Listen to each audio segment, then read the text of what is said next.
La literatura fantástica. Hace unos días estaba en una de las grandes librerías de la ciudad y llegué a un pasillo que anunciaba literatura fantástica. Recorrí el pasillo y encontré lo mismo la saga de Harry Potter que la de Sherlock Holmes, igual novelas de ciencia ficción que clásicos de la literatura gótica. Así que me pregunté, bueno, ¿qué estamos entendiendo ahora por literatura fantástica? Hola, yo soy el Dr. Jorge Olvera y en esta cápsula definiremos el concepto de literatura fantástica, estableceremos sus características y la deslindaremos de otras ideas genéricas, además de situarla en una tipología literaria general. Por otro lado, vincularemos la idea de lo fantástico con otros conceptos como el horror, el terror y lo siniestro. Toda producción literaria, a lo largo de la historia, ha tratado aspectos ligados al ámbito de lo real, temas históricos, de la vida cotidiana, los problemas humanos o de lo irreal, lo religioso, mitología, leyendas, cuentos de hadas. Así, una tipología general de la literatura la diferencia en literatura mimética para el primer caso y literatura no mimética para el segundo. Por supuesto, la literatura fantástica pertenece al ámbito de lo no mimético y en ese sentido su tema esencial es lo sobrenatural, aunque no es este el elemento el que le da calidad de fantástica. De hecho, esta es una de las confusiones más frecuentes, considerar que lo sobrenatural convierte en fantástico a un texto literario, pero no es así. ¿Qué es propiamente la literatura fantástica y qué la convierte en tal? Bueno, en principio, Tzvetan Todorov, el primer teórico del tema, considera que es un género literario que genera la ambigüedad en el lector en torno al posible carácter sobrenatural de los hechos que narra. Esta sería una primera definición. La literatura fantástica, a la cual nos podemos también referir simplemente como lo fantástico, es diferente de la fantasía en literatura, pues esta se refiere siempre a un relato imaginario donde todo es posible y lo sobrenatural aparece sin que el lector lo pueda dudar y cuyo carácter es con frecuencia simbólico y alegórico. En cambio, lo fantástico construye la duda del lector, quien no puede ni afirmar ni negar el hecho sobrenatural. Esta es la diferencia esencial. Ahora, considerado como género, lo fantástico debe deslindarse de sus dos géneros vecinos, lo extraño y lo maravilloso. Lo fantástico se encuentra en medio de ambos. Los tres géneros tratan de manera distinta lo sobrenatural. Lo extraño configura dudas al hecho que al principio presenta como sobrenatural. Le termina por dar una explicación según las leyes de la lógica y por lo tanto niega lo sobrenatural. Lo maravilloso es lo contrario. Presenta un hecho sobrenatural y termina por convalidarlo. Acepta entonces que hay leyes del mundo que aún no conocemos, pero que en efecto existen. Lo fantástico, al situarse entre las fronteras de estos dos géneros, no acepta lo sobrenatural ni lo niega. Establece más bien la posibilidad de que existe y de esa manera cuestiona fuertemente el paradigma de realidad y la lógica en que se fundamenta. Por eso lo fantástico configura la duda del lector mediante el uso de algunos procedimientos discursivos.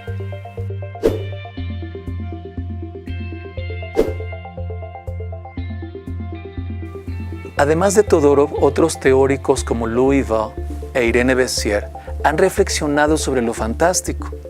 La última propone que en realidad no se trata de un género, sino de una poética, una lógica narrativa presente en los textos contemporáneos, a diferencia del primer teórico, que creía que lo fantástico había dejado de existir a fines del siglo XIX y principios del XX, prácticamente con el surgimiento del psicoanálisis. Para Bessier, lo fantástico es la poética de la incertidumbre, dado que se trata de relatos que intencionadamente construyen la duda en el lector. Tal vez el elemento esencial que puede propiciar dicha incertidumbre es lo siniestro, una categoría psicoanalítica tratada por Freud en su ensayo Das Unheimliche.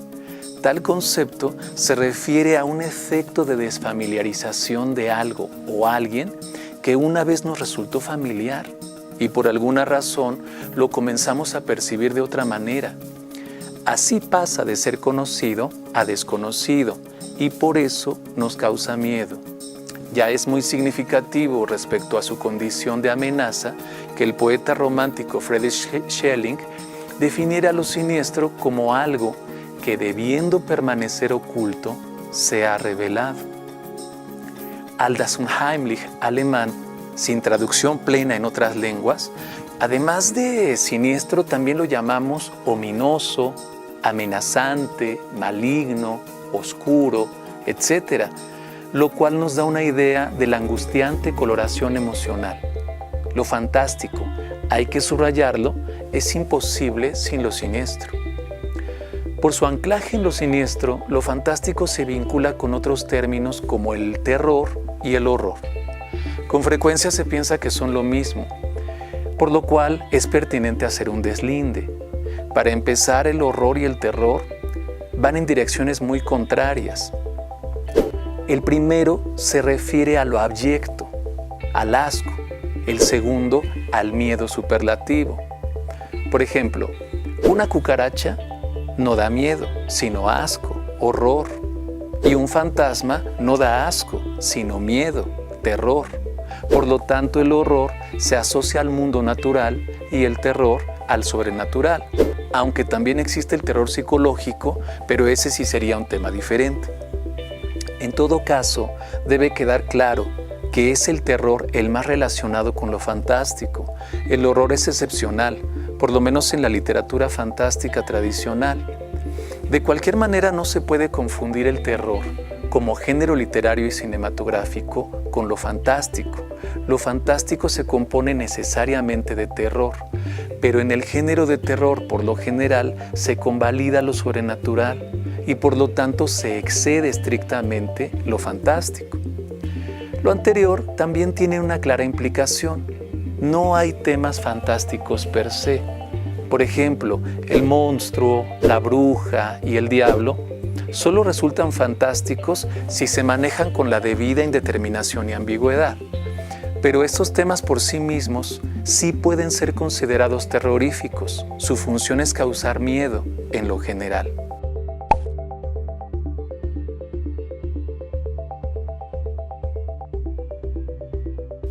Las características más reconocibles en la literatura fantástica son las siguientes. 1. Lo sobrenatural nunca deja de ser algo puramente potencial. 2. El relato fantástico se fundamenta en la ambigüedad y en lo siniestro. 3. La fantasticidad se logra discursivamente con base en el uso de indicios. 4.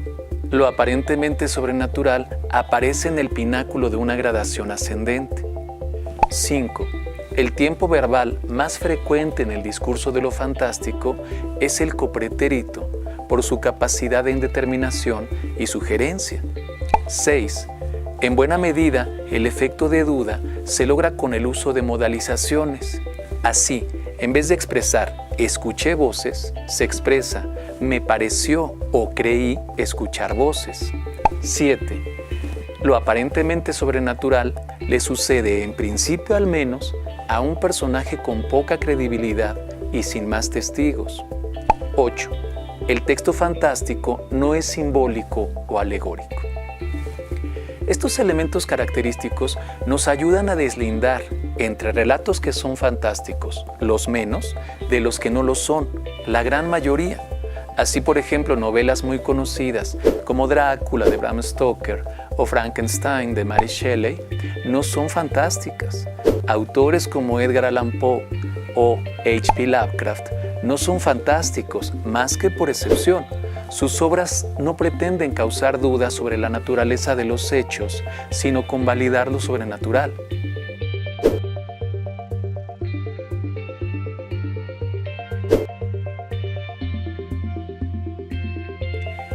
El monstruo, el vampiro, el aparecido no dejan de estar de moda y hoy viven, de hecho, una época de auge.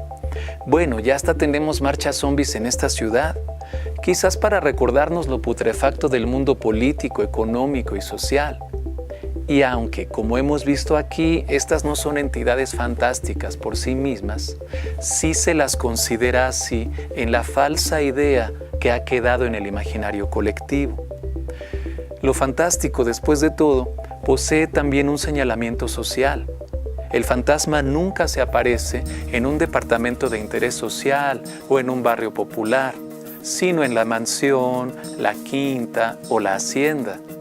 Así, en la literatura fantástica, hace falta ser rico para experimentar y poseer el privilegio del miedo. Esperamos que les haya sido de utilidad esta unidad de apoyo. Hasta pronto.